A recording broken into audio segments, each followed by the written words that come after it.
абдан ыйык жер, чынын айтканда зыяраттар сөзсүз кабыл боло турган жайлардын бири. Кыргызстанда бул өңдүү мисалы абдан көп жайларыбыз бар дегендей. Ушундай. Салам алейкум. Кандайсыз, жакшысызбы? Эс олтарыңыз жакшыбы? Аман эсен отурасызбы? Жакшысызбы? Жакшы отурасызбы? Өзүм туулуп өскөн жерди дагы бир жарыялап коеюн деген максатта. Ушул жерде төрөлдүк, ушул жерде чоңойдук. Анан республиканын баардык аймактарын кыдырып эле ушундай жар салып жүрөбүз да. Анан өзүм бир оюм келди. Эртең менен туруп алып, анан ушул ыйык жайыбызды дагы бир жакшынакай кылып бир дүйнө элине бир жар салып коелу, жарыялап коелу, кененирээк маалымат берип коелу деген максаттачы. Абдан туура. Кандай отурасыздар өзүңүздөр? Тынч аман отурасыздарбы? Тынчпыз. Мен сизге бир бул жайлар боюнча тарыхты буга чейин эле көп эле баягы адамдар келип чагылдырып, баардыгын баягы тасмага алып кетишкен дагы учурлары болуп атат. Мисалы, жергиликтүү ушул жердеги балдар деле мына Идрис пайгамбардын күмбөзү, бул жак болсо Тасапиян ата деп, баягы Олий аталардын жайлары деп деле бир топ маалыматтар берип атат да. Азыр мен сиз менен бир азыркы учурдагы ушу бийликте отурган ушул УКМК башчысы Камчыбек Ташиевдин баягы биздин күмбөзгө жооп берген боюнча бир маалымат берейин деп чечтим да. Кандай дейсиң? Ушул жайга барып туруп ушул жерден бир кененирээк сүйлөшпөйлүбү, убактыңыз болсо? Кандай дейсиз? Урматтуу көрүүчүлөр, мына негизги максат ушул болуптан биз азыр ушул Камчыбек Кыдыршаевичтен бир чоң бир эл үчүн жасаган, Аллах үчүн жасаган бир жакшынакай бир эмгегин жарыялап коеюн деп ойлодум. Бул бирөөрү мактоо же жактоо эмес, урматтуу көрүүчүлөр. Мына мен тиги жерден көрсөтүп атам, азыр мына өзүңүздөр эле көрүп атасыздар. Тиги эки күмбөздү азыр биздин агабыз жакшынакай кылып төкпөй чечип айтып берет да, тарых таржымалын. Андан кийин күмбөздүн үстүндөгү мына ол турган навести курган Камчыбек Кыдыршаевичтин ушул эмгеги боюнча дагы баса берилип айтып берүүчү мүнөттөрдү дагы сиздерге бир чагылдырып беремин. Урматтуу көрүүчүлөр, биз ушунчалык керемет жайларга, кооз жайларга эле бай эмеспиз. Биз деген ушундай бир касиеттүү жайларга дагы аябай байбыз. Ошол жайлардын бири мына ушул Идрис пайгамбардын күмбөзү.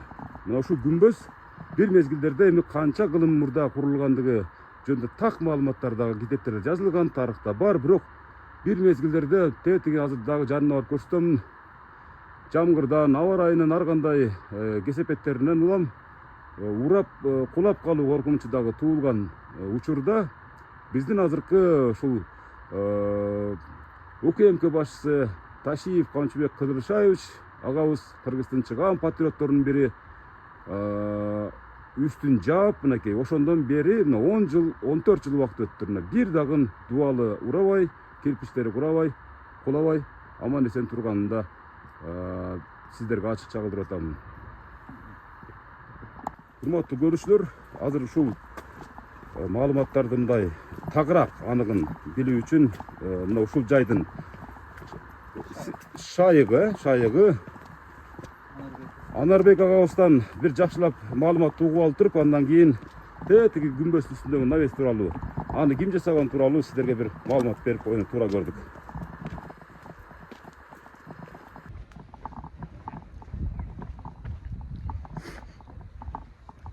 Урматтуу көрүүчүлөр, бул жайларды көздүн карегиндей сактоо ар бирибиздин милдетибиз. Бул бир эле чаткалдыктарга же болбосо жалал абадтыктарга тиешелүү гана бир жай эмес, бул жалпы Кыргызстандын касиеттүү жерлери. Муну мисалы эгерде башка өлкөлөрдө болсо, мына ушундай жайлардычы абдан туристтерди өзүнө көп камтыган, анан ошол менен бирге эле абдан чоң колдоого ээ боло турган, анан бир чоң бир пайда алып келе турган жайларга айлантып коймок. Мисалы Турциядагы мына Идда тоосу деген бар.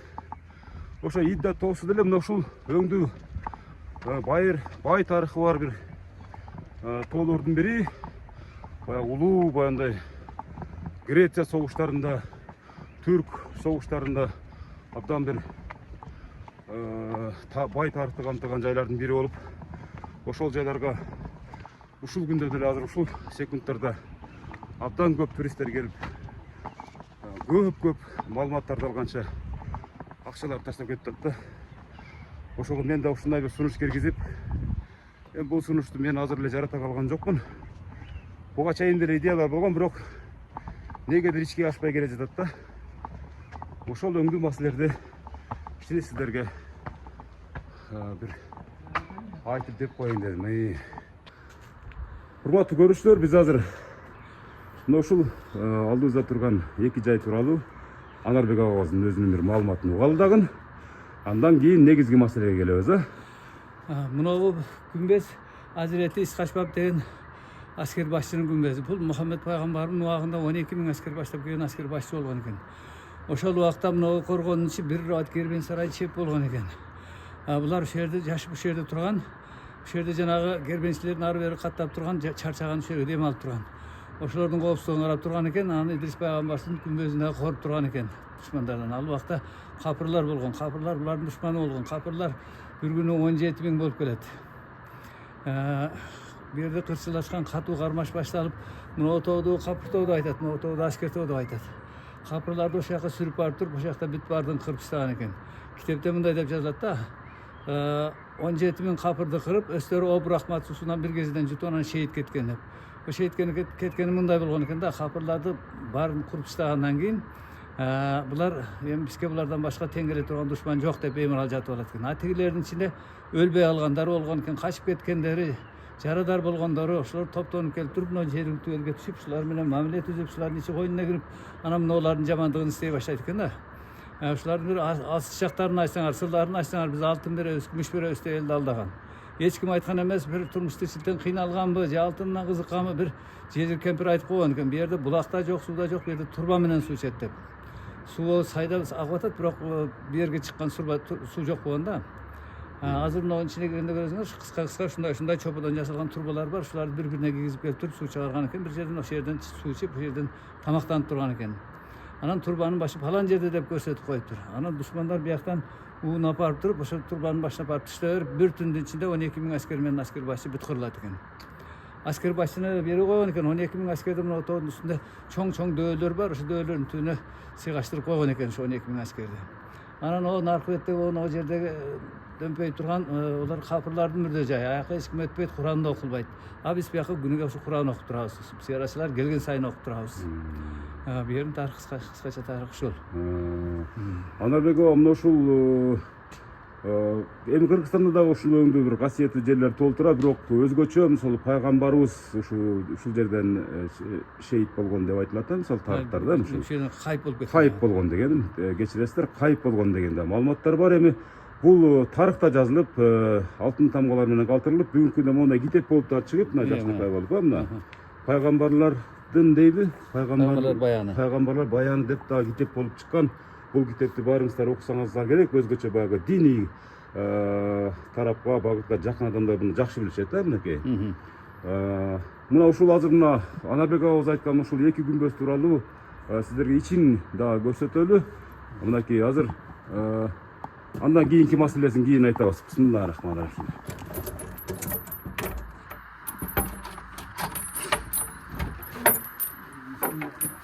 Бисмиллахиррахманиррахим. Күмбездин ичи мынагы бешик орноткон жерге жанагы бала көрбөй жүргөндөр Алла Таалам ошол жерден Кудайдан бала тилейт. Кудайдын кудурети менен ошо бала жок адамдарга, аялдарга бала берет экен, төрөйт экен. Мына мисалы үчүн былтыр бир аял келди, өзү ат башчылык болот экен, өзү таластык болот экен.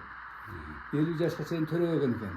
Анан 50 жашта ошол жерден бала тилейт экен, Кудайдын кудурети менен 3 бериптир, 2 бол 1 кыз дептир. Былтыр келип кетти, балдар 6-7 жашка чыгып калыптыр.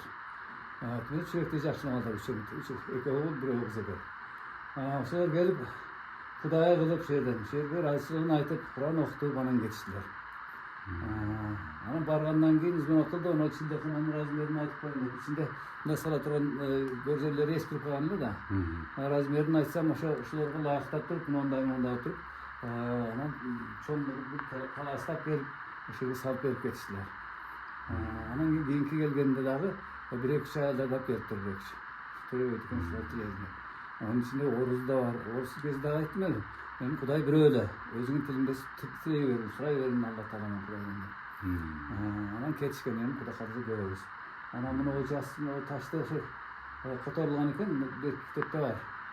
Которулган экен. Алла Тааланын ошода исхажбаптын шола тийип турат деген сөз экен да кыскасы. Bunu Ayşe Nevs'in rabayatı var, aytkanları var iken. Ayşe Nevs bunday da aytkan iken. Peygamberim, Ayşe Nevs'in peygambersin ayallar olgan, ayal olgan. Peygamberim benim döşeğimde jattı deydi. Tümde tursam yok deydi. Karasam sacdada oturuptur deydi. Ama meni payqap kalıp turup, Ayşe gördün mü de aytты deydi. Mında karasam deydi asmanda, asman 7 qavat asman jarık bolup turat deydi. Bu kanday jarık, kanday koluş desem, бұл İdris'tегі İsхажбаптың нұры деп айтты дейді. Ошо пайгамбарыбыздын аялы Ашенеге айткан İsхажбап мына ушул. Мына урматтуу көрүүчүлөр, мынакей тарыхты мындай факт иретинде укуңуздар келсе, мына ушундай маалыматтар менен өзүңүздөрдү байытсаңыздар болот. Мынакей бул касиеттүү жер экендиги дагы басып берилип өтөлү. Мына жогорудагы маалыматты да бир кайталап коелу. Чарчабайбыз андай маалыматты кайталагандан. Мына 50 жашка чыккан, элинин тегерегинде аял мына ушул жерге келип зыярат кылып, Аллахтан тиленген экен, 3 эм төрөптүр мынакей. Бул дагы Аллахтын кереметтеринин бири десек жаңылышпайбыз, Мына ушундай жайларыбыз бар үчүн, мисалы Кыргызстаныбыз кооз жана бай мамлекеттердин катарын толуктап, бүгүнкү күндө мына ушул азыркы бийликте отурган башчыларыбыздын дагы иштери илгерилеп тургандыгы факт ретинде айтып койсок болот. Туурабы Нербек ага? Алыска кетпейли, Камчы Кудайшаев Ташиевди айтайлы. 2011-жылы мына үстүн жаап берген экен, Алла Таалам колдоп мына азыр Кыргызстанды неме алып турат. Кармап турат, жана жеңишкенде кармап. Мына күмбөз Азирети Идрис пайгамбарыбыздын күмбөзү деп айтылат. İdris Aleyhisselam peygamber bolgonго чейин Алла Таалама ибадат кылып, имандуу пенделер менен тыгыз байланышта болуп, Алла жолуна кызмат кылып жүргөн адам болгон. Пайгамбарыбыз өзү күйүндүү, чынчыл жана акылдуу эстүү пайгамбар болгон да. Адам ата өткөндөн кийин өзү 3-чү пайгамбар. Мисалы үчүн биринчи адам атадан Шис пайгамбары келген. Шис пайгамбардын аты Кур'ан-ы Каримде аталбайт экен, башка китептерде бар экен. Ошо Шис пайгамбардын урпагынан Идрис пайгамбар сыралган экен. Идрис пайгамбардын ата энесинин койгон аты Ахнук болгон. Ахнук пайгамбар болгонго чейин Алла Таалама ибадат кылып, имандуу пенделер менен тыгыз байланышта болуп, Алла жолуна кызмат кылып жүргөн адам болгон. Баягы Шис пайгамбар өткөндөн кийин адам баласы негизги максаттарын жээрип, шайтандын азгырыгына агылып, тетир жолдорго чыгып үзүлүп кетет экен.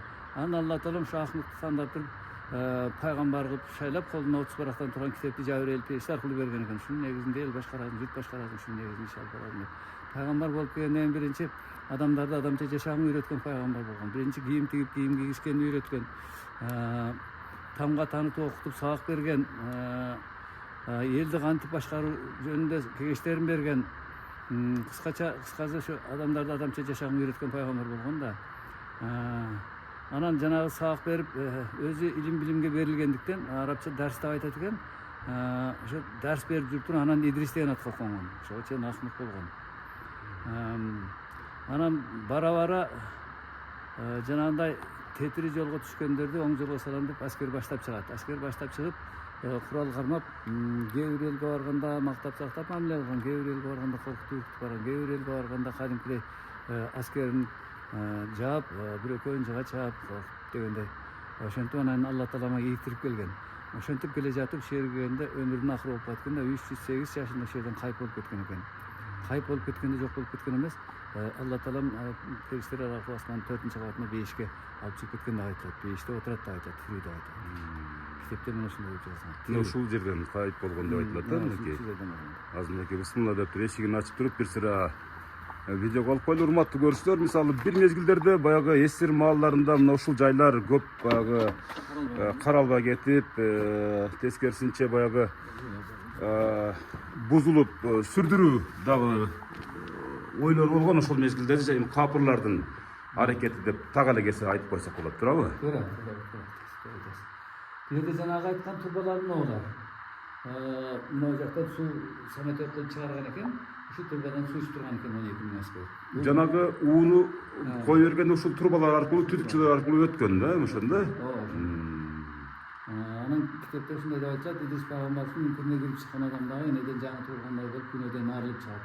Бул жерде бир убактарда үңкүрлөрү болгон. Ал убакта эми абдан эски пайгамбар болгондуктан үңкүрлөрү жабылып, жолдору жабылып калган. Мына жерде ошондой болуп туруп, сал кичинеге кылып туруп үңкүрчө кылып койгонбуз. Ушул жерден тилек тилей турган. Алла таала ошол жерден тилек тілесе болот. Муну эскилер абдан немеден кемпир шалдар келет. Ошол жерден тиледи эле, антык эле, минтик эле деп. Ошол жерден келишип, ошол жерден түйнөгү турган тилешип кетет. Анан мына жерге келип туруп тынчсада бир күндөр угулат дейт, кээ бир адам угулат экен, кээ бир адам угулбайт экен. Анда мындай деген адамдар өздөрүнүн текшерип тыңшап көрсө болот да. Жана тили менен бүчүп кесүүнүн тили дейт го. Ошо машина менен кийин туруп атканда угулат дейт. Кыскасы ушундай. Рахмат, эми жерден жакшынак алып урматтуу көрсө сиздерге бир көрсөтүп коеюн да, айдан тегерегинче. Бул ыйык жайлар мына ушул тасмага кирип калсын. Бир мезгил келет мына ушундай көрсөтүүлөрдү же программаны көрүп туруп кийинки муун сабак алсын. Мына биздин ата бабалар ушундай бир передачаларды көрсөтүүлөр жасап бизге калтырып кеткен экен деп. Анарбек абабыз сыяктуу аталарыбыз маалыматтарды айтып деп кеткен экен деп эстеп жүрсүн, ошода. Бул ушул биздин Орто Азия мамлекеттеринде деле мына ушундай учурлар болгон деп айтылат. Мисалы ушундай жайларды буздуруу, сүрдүрүү деген ушул диний жактан анча-мынча бир аалымдарды басмырлоо, басынтуу сыяктуу аракеттер болуп келген да. Ошол учурларда ушул Идрис пайгамбарыбыздын дагы ушул жайлары, ушул жерлери дагы ушул бир каралбай калган. Ошол учураган дейт да, дуушар болгон дейт да. Ушул жерлерди сүрдүрүп тазалоо дейт. Элди мисалы динден четтетүү аракеттери жүргөндө, ошогон аракеттер, сүрдүрүү жок кылуу аракеттери биздин Идрис пайгамбарыбыздын ушул жердеги жайларына дагы таасир тийген деп айтылат да. Тийген. Азыр мына мен сыртына чыгып карадым. Ар бир кирпичке адамдын аттары жазылган.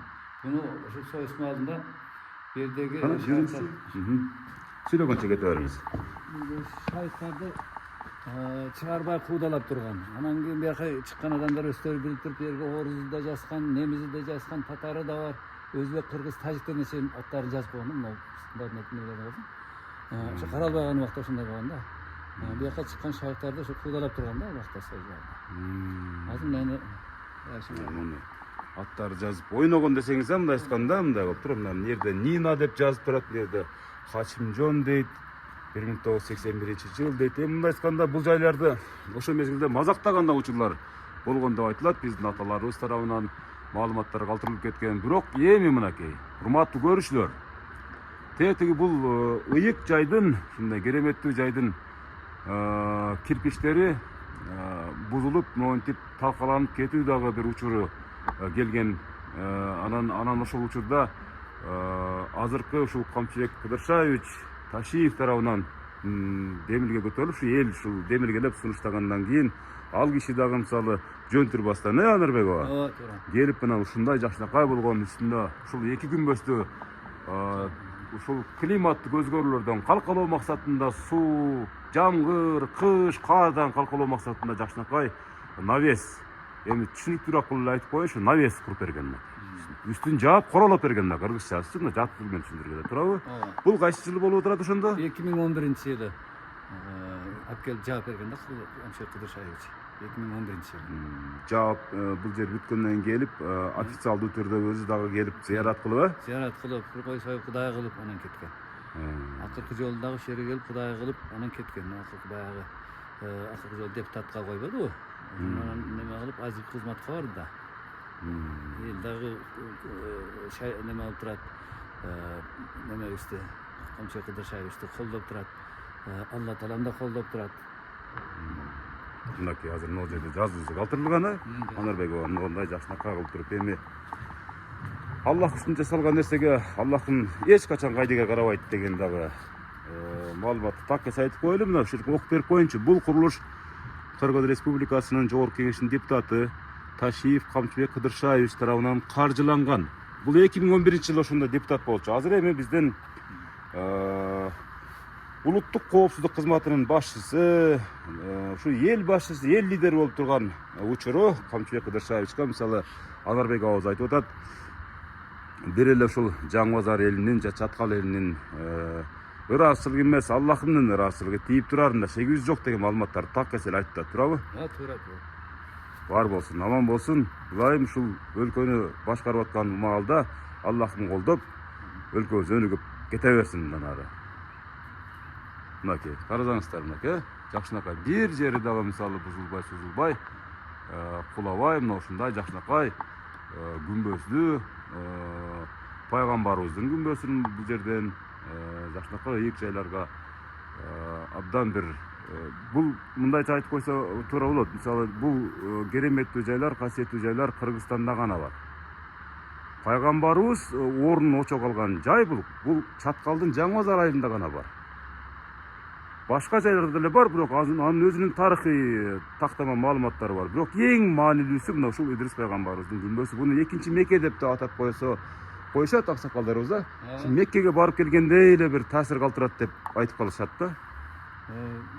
Жерге келип кеткен адам жарым ажы деп айтылат экен. Жерге келишип 2-3 жолу келип кетет, анан кийин ажыга баргандай болуп өзүн сезип калат экен да ушуну. Баягы союз маалында кайсы жыл экенин билбейм. Машина жол салынгандан кийинби же салына электен мурунбу бир 3-4 орус келген дейт бу жерге. Ушу 3-4 орус келип туруп, анда бир район болуп турса керек.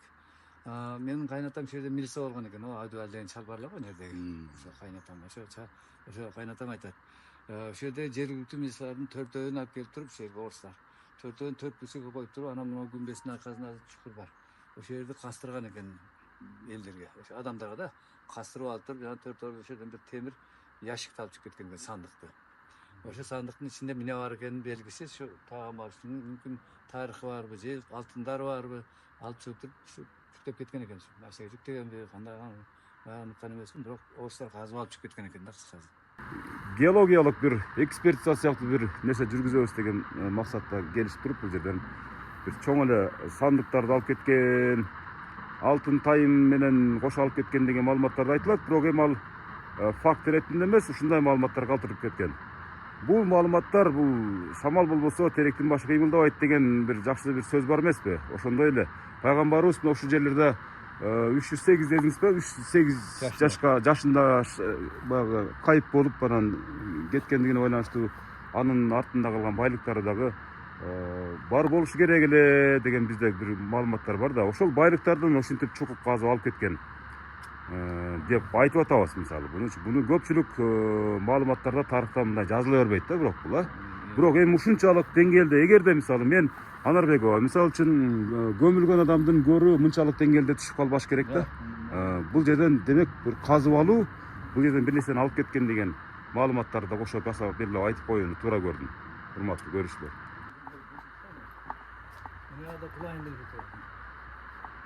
Мыяктар десеңиз муну. Бул эми Куданын керемети менен турат да эми бул мисалы. Чын айтканда.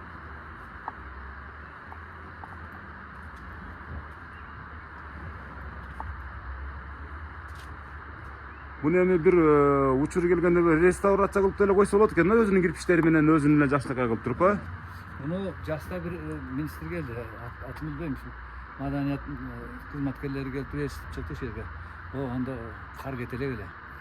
Биз жол салып анан ушакка зыярат кылып кеткен, ошол келип тартып кеткен буларды. Анан тартып ошакта бирөө кыз конок кылды. Эндиги жылкы планга киргизип кой, эндиги жылкы ремонт кылабыз дегенде кылды ушундай да. Кудай кааласа анда жакынкы жылдары бул жерибиз чек чейип сонун болуп ремонт болуп, оңдоп түздөрүн өтүп калат экен Кудай кааласа.